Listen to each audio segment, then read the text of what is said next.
you lead often, people don't realize how lonely it can actually be, right? They see the posts, they see the things, but a lot of times in leadership, it drives isolation because I can't have conversations about a lot of the different things that I go through from a day to day. And I may have my counterparts at different teams, but they can't always live and breathe the same thing that I'm going through. When you have challenges with your staff, when you're working through different processes and things aren't coming together, a lot of that time, it can push you to a place of isolation because you're just trying to figure it out.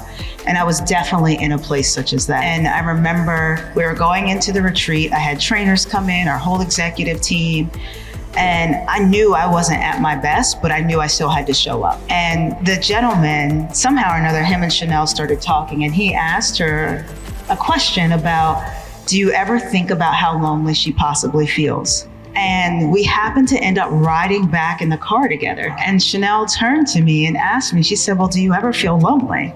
And I kind of looked at her and I was just like taken aback. But in the moment, I was like, absolutely. And she was like, I never really thought about it. I said, well, I never really say it out loud. Because oftentimes when you go through things, whether you're leading or things in your life, sometimes you're just not ready to talk about it. Sometimes you are dealing with it. And I think in leadership, often that happens. And a lot of times for our staffs or for you guys as young professionals, you may not think about that other side because everybody's trying to get to the next place.